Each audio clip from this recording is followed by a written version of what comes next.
Hello and welcome to this video on the A320neo in Microsoft Flight Simulator. Today you join us at the Paris Air Show at Le Bourget Airport, where we will be doing a very short flight today, showing off some of the really cool features that have been integrated with the A320neo. But first of all, we're going to talk about the history of the Neo. So let's get straight into it.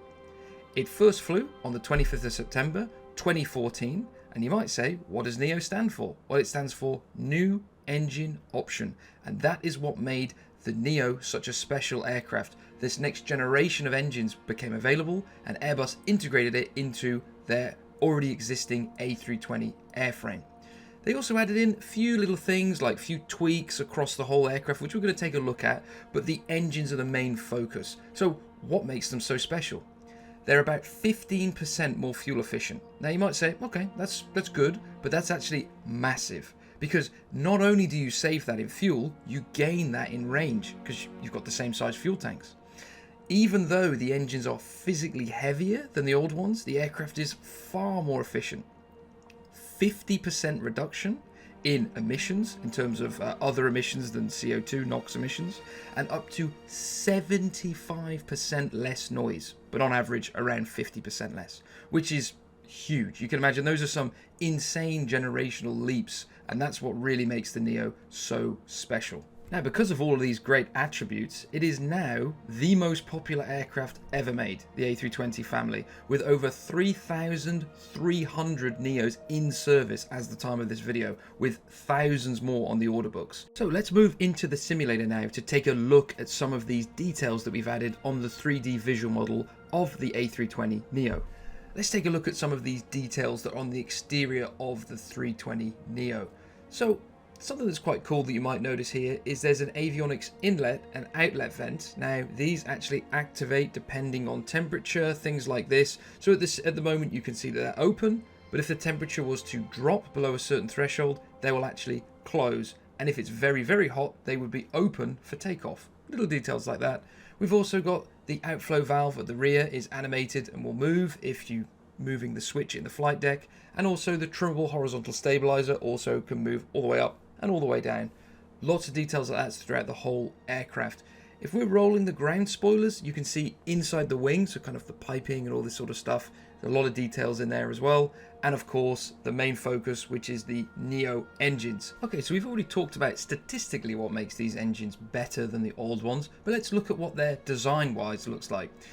As you'll first notice, they're a lot bigger than the old engines. They have a much bigger what we call bypass ratio. So much more air is going around the core of the engine and coming out the back. That's part of the reason why it's so much quieter as well. Also, they have this kind of unique quirk, which is the accessory gearbox, which is the gearbox that runs the fuel pumps and all the other stuff, is not mirrored. So what do I mean by that? The left and the right engine are identical to each other for manufacturing reasons. So actually you see that they have a bump on the same side. Kind of funny, but it's always something interesting when you look at the engine. Also, it has a different design of reverse thrust. Because the engine is so much bigger, the older engines used an older style that meant it wouldn't fit, and now we have a sleeve type door, so it kind of slides all the way back, and the reverse thrust is a lot more effective on the Neo than it would be on the older engine type. Finally, we're going to take a look at these fan blades. They are a work of art. They are composite with metal leading edges, and there's a lot of use of composite carbon fibers in the whole engine, which you can actually see, and that keeps the weight down. And also, kind of a bit of a quirk, on the older engines, when you had the windmilling engines, they used to make a clank noise. No longer happens on the Neo because they're fixed in place. Now let's take a look at the interior of the A320neo. So here you can see in the flight deck, we've put a lot of detail all over the aircraft to try and capture that unique Airbus color. It's kind of a mix of like a gray and a blue. It's always very difficult to try and capture what it looks like because it changes so much with lighting conditions. You can also get really close up to these panels without losing any qualities because we've used decals throughout the entire flight deck for all the text, and it just really kind of adds this extra layer of depth onto all the switches and all the buttons and things. It just looks great across the whole flight deck. Also, you can use the sun blinds and the opening window. So the window is a little bit strange on the A320. You have to click the handle, it opens the window, and then you have to click the latch to release it to then be able to close it again, Reason for this is if there is you need to evacuate and the aircraft's at a nose down attitude, when you open the window it will stay open and you can get out rather than it sliding closed and trapping you in the window. Let's take a look at the cabin on the A320. Now this is only available on the A320 Enhanced, which will be available on the PC marketplace. As you can see in the cabin, we've modelled a standard higher density configuration for the A320neo, as that's what the majority of the operators around the world use. It's got these new modern thin style seats, which are used on the Neo, which saves weight and actually adds a little bit of extra legroom, which is quite nice. And we've got the forward and the aft galley with a lot of little extra details added in, like the decals on the doors and the handles, all this sort of stuff. It's just a great place to sit, look out the window and enjoy the view. Okay, let's jump back into the cockpit and start going over the systems of the A320. Alright, let's start with the systems. So, one thing you might not have seen before is the fact that, see, the engine SD page, this lower SD page, has amber X's as well. Now, if we want to work out how much oil is in the aircraft, we can't. Now, that's actually specific to the Neo, so you have to go all the way to the overhead, and you can see that you've got the FADEC ground power, turn it on, and then move ourselves back down, and we will now see that the lower ECAM actually shows that, yep, we're good, we've got enough oil, we're good to go. And then we can turn them off. You do not leave them on, you turn them off before you start the engines. So that's just something that you can do. Okay, so it looks like we're good to go for the engine start. So we're just going to do it in a standard way. So engine mode selector, ignition start. Now the FADEC will power up, you can hear the air conditioning kick off. I'm going to start engine number 1. Now, something that you're going to notice that's different is the EGT, so the exhaust gas temperature of the engine on the left, is actually already a little bit warm. I've done that for a reason. Now, this is to show you a thing called bow rotoring. Now, what is bow rotoring? Well, these next generation engines run a lot hotter and have a lot tighter tolerances than the old engines. So what the aircraft needs to do is it needs to actually spin the engine up for quite a while, around about 50 seconds, to actually cool it down, to spread the heat around evenly before it starts. So see now how it's hit around 30% N2, and it's now just spinning and spinning and spinning the engine, and it will do that. It's like I say, it's not necessarily to do with the temperature that's drawn on the EGT, it's more to do with spreading that heat out. Now, if you've started the engine within, say, the last 6 hours, it's probably going to do this. So you can see on the right side where ambient temperature, it's going to start normally. So now we're just going to wait until the fuel gets introduced and we'll get the light off. And there we go, we have light off. And can you hear that kind of howl sound? That is what the Neo engines sound like. They might sound familiar to you if you've ever heard a GE90 engine of the 777 starting. Now that's actually because this is based on similar technology, but obviously a next generation and also made a fair bit smaller, but that's where they make the same sort of noise. So now what I'm going to do is start the second engine, and I'll just show you that it lights off straight away, and then we'll be ready to taxi. So when the N2 reaches around 28, 29%, the fuel should start to go in, and there we go, and you can see it starts straight away. Okay, let's talk about the ground handling changes that came in with Sim Update 15. Now, if I release the parking brake and start adding some power, aircraft starts to move, fairly normal. But now if I go full to the left and then full to the right, do you see how there's kind of like a delay on the nose wheel? It's not instantaneously changing direction anymore. So I'm going to do it again, full to the left and then full to the right. It feels really natural to me now. So we've taken all these new parameters from Sim Update 15 and integrated them into the A320 as well. Okay, we're on the runway now for our very short flight from Le Bourget to De Gaulle. Now, let's talk a little bit about rotation law. What is it, and why is it specific to the Neo? So on a normal A320, if I was going to do a takeoff with a stick, what you'd end up doing is pulling back on the stick, pulling a little bit more when the tail enters ground effect, and then reducing the pressure again.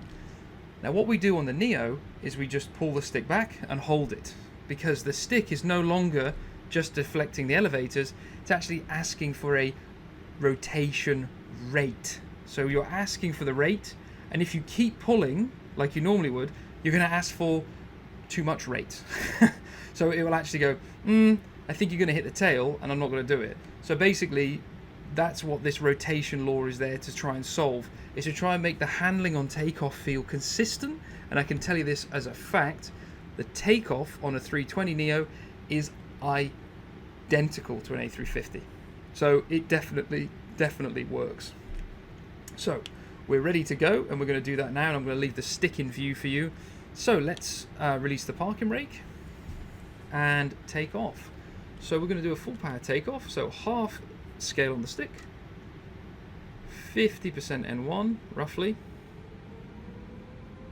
There we go. Wait for the engines to stabilize, and all the way. Mantog SRS auto thrust is blue. Checked. Thrust is set. Looking good. I'm reducing the stick to neutral by 100 knots. I will just keep the stick in view there.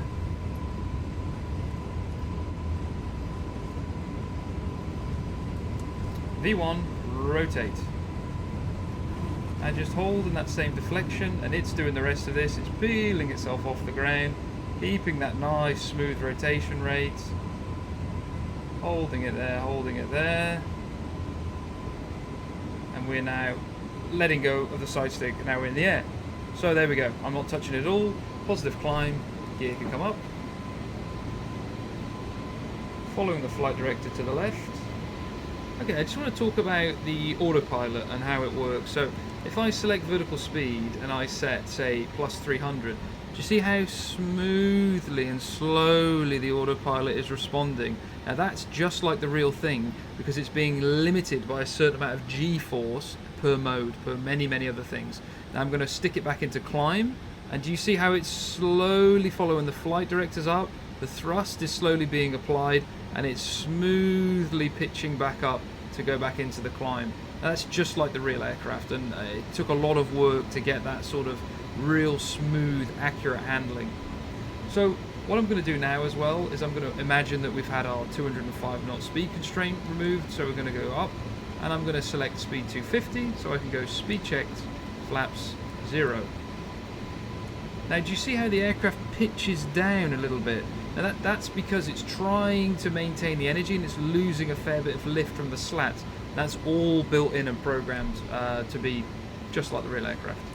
So we can disarm the spoilers, and we can also turn off the lights, all of them in fact as well, because these do produce a little bit of drag. So now we're on our way, climbing away. Now rather than just continue on our little nav track, we're going to go straight ahead, and we're going to do a little bit of fly-by-wire handling. Now first of all, I just want to have a quick explanation of how Airbus fly-by-wire works.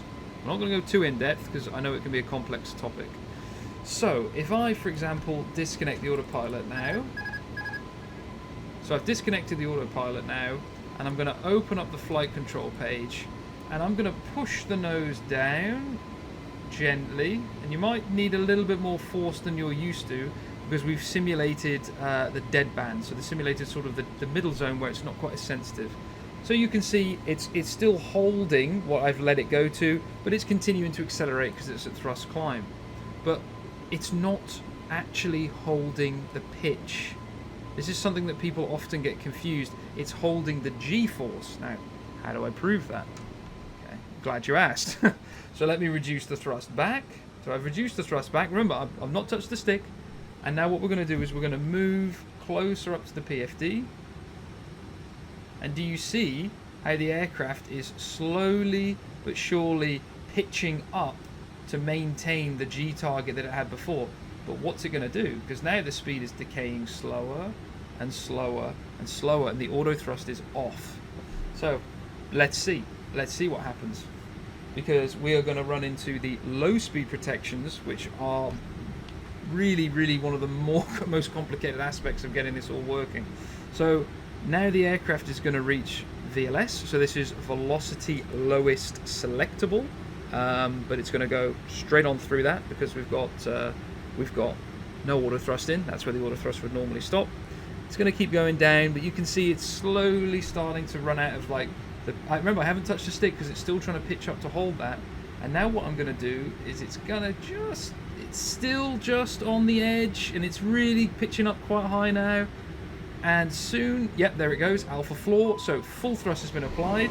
Now what I'm going to do is I'm going to act like a very silly pilot, and I'm going to panic and go, oh my goodness, and I'm going to hold the stick all the way back. Hold it, hold it, hold it, hold it, hold it. And now you see we have alpha floor, so full power is applied automatically, idle thrust, and I'm holding the stick back, I'm holding it back, and look, I still have roll control, left and right, and it's just going to keep pitching and pitching and pitching until we reach this red band here, which is called the alpha max. So that's just before the stall. So now if I roll to the left, which is definitely not what you should do, see how the aircraft quite aggressively pitches down to maintain that V alpha max, and if I roll to the right, it's going to do the same thing again, because it's going to let us pitch up a bit more. Now if I just let go of the stick, it's going to nose over to come out of the low speed range. I can turn the auto thrust off, put the thrust back into the climb gate, put the auto thrust back on, and then what I'm going to do as well is I can go back into open descent, thrust idle, open descent, and I'm going to re-engage the autopilot.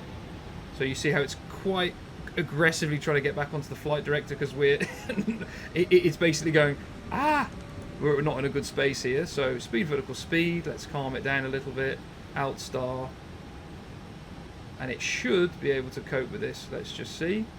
And I'm then going to turn it back on the heading itself and see how it nicely recovered from that, with me engaging the autopilot at a completely inappropriate time, disengaging the auto thrust when I shouldn't have done, letting it stall itself, and then holding the stick all the way back. And at no time were we in a, well, we were in elevated danger, I would say, but we weren't in a dangerous position. But that is the Airbus system and Airbus fly-by-wire in progress, and it's all available for you here as well, you know, to actually play around with, because it's a fascinating system. Okay, we're all set up in the cruise now, about to start our descent down, and I wanted to talk a little bit about handling, landing the Airbus. Now, when we're doing a config 3 approach, you actually need quite a small flare. You could genuinely get away with flaring at like 20 feet in config 3. With this weight, yeah, around about that. Small break of the flare, close the thrust levers, and it almost kind of lands itself. So you really don't need a big flare config 3. The pitch attitude on the approach is going to be quite a bit higher, around 6 degrees, as opposed to about 2.5 with config full. And even with config full, the flare, it's not massive in the A320. It's definitely, you need to put in an input to arrest that rate of descent, but it's not a massive amount. So what I'm going to do is start the descent down now to, there we go. So DES flight level 50 is magenta, and it's going to start the descent. So you can see that we've got thrust idle here. It's going to be inside the speed bracket, and it's going to follow the VNAV path down. Okay, we're a bit later in the approach now. As you can see, it's going to level off at 5,000 feet, but shortly it's going to start to automatically decelerate around here at the magenta D and start to decelerate to meet this 5,000 restriction. And it should see a nice capture of E-Lock Star. Now, what is E-Lock Star? It stands for Enhanced Lock Star, and what it means is the aircraft will automatically turn on to the localizer before the localizer is actually alive. So we'll be able to see here that it doesn't have the localizer signal, but it's still going to be turning onto the approach, and it does that with the track mileage and sort of convergent angle that it's getting from the flight management system. So, and that's all modeled accurately as well. So here we can see coming around the corner, we've been cleared for the approach now, so I'm going to put approach on, a second autopilot. So we've got GS Lock Blue, Cat 3 Dual, AP1 and 2. Shortly it's going to hit this deceleration point, nicely coming back to the belt pump, the speed bracket, and it's coming back now. Alt constraint star. And we'll start putting the flaps out.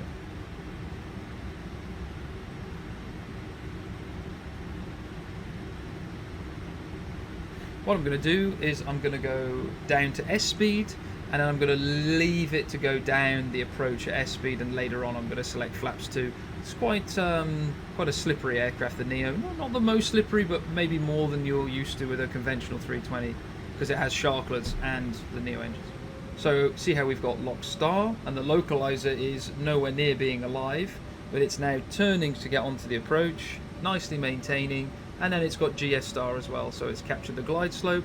We can put a missed approach altitude of 5,000 feet in there, and see now how the actual localizer gets blended in with it, and it now smoothly captures the approach.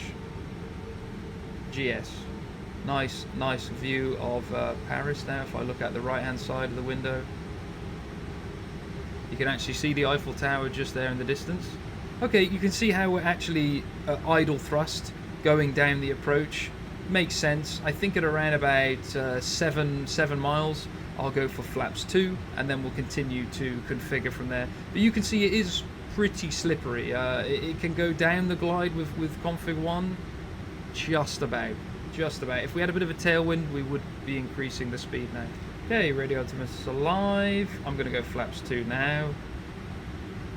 Go speed check, flaps is 2. You get a fair bit of a balloon, and you get a lot more drag with config 2. So see now how the speed is able to decrease a little bit, and we're aiming for that 180 at 6 miles.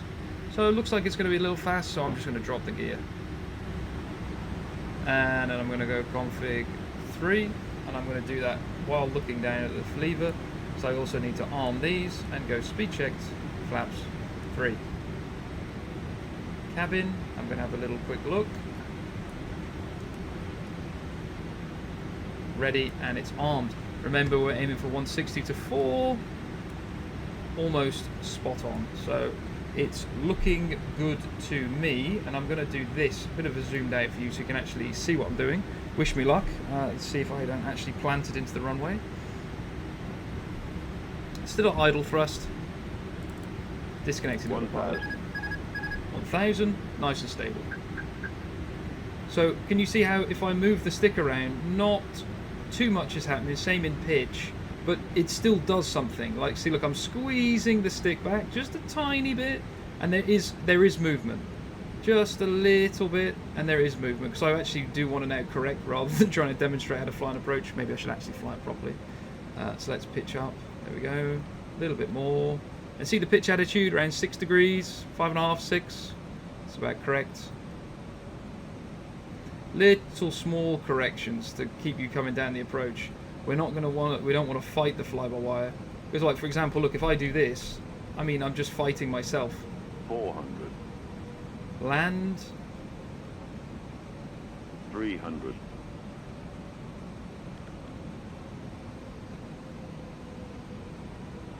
Not particularly looking at the puppies now. I'm kind of looking.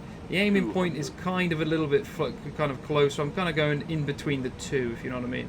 So the 4 reds, it's not 100% right, because you can see we're pretty much on the glide. Minimum. Aiming for 50 over the threshold. 40, 30, 20, 10, 5. Alright, I'll take that. So, speed brake, spoilers, reversers, we'll leave them for now, it should be fine. And we've got rollout in there, so that is good. I'm going to disconnect the auto brakes now, just to let it roll off. And we'll take this next exit to the left. Getting into the brakes a little heavier now, and you can see how I can kind of nice and accurately turn off with that new ground handling stuff. Reducing the brakes back. A little bit of a hump there in the runway.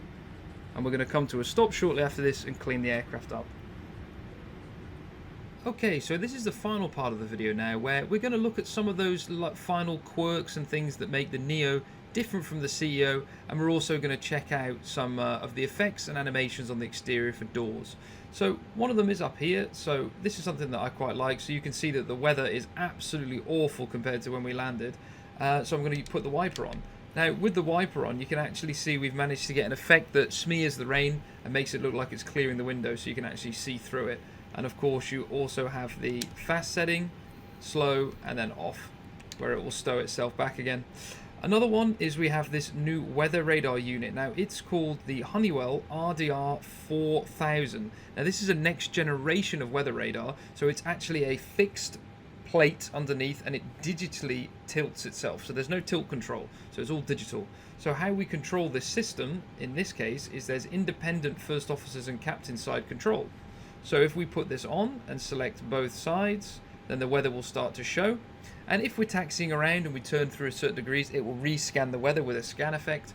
But we can independently turn off either the first officers or the captains, or we can just turn off the whole system altogether. So quite a neat little system. Another little one that's over here, if you might notice, if you've got very eagle eyes, there used to be an ashtray below the tiller here. Now the tiller, this was removed in the sort of newer Neos, finally, because of regulations no longer state it needs to be there, and also probably Airbus can save a little bit of money by not having to manufacture something that no one's used for about 20 years in the flight deck, even more from now actually. So that's all gone now, that's why it's all flush. Another neat little effect is the one on the speed brake here. So it's quite hard to see with the tooltip going over the top, but you can kind of see now how it's animated around the edge, and when I click and I drag the speed brake back, it actually animates around the edge of it. And if I put this back again, you'll see it go like that. Same down here actually with the rudder pedals. It's a bit harder to see, but they actually move along when the pedals move as well. Okay, here you can see the aircraft with all of the main doors open, so even the rear bulk and cargo doors are animated, which is nice, along with the front ground power unit. And as you can see, there's a yellow cable that physically connects itself up to the ground power unit. All of this is toggled via the EFB. Now inside the cargo areas we also have them modelled, and it looks really quite nice. If you are using the base version, so this is currently the enhanced version, you still have all of these opening areas, it's just you don't have the full modelled cabin on the interior. Okay, well I could keep talking about this aircraft for hours, possibly even days. But we're going to end the video here, and the aircraft is going to be available in Sim Update 15. We hope you really enjoy flying it, and we hope you can see all the work that's gone into making this aircraft the real best it can be, and everyone's going to hopefully have a really fantastic experience flying it. So thank you very much for watching the video, and we hope you enjoyed it.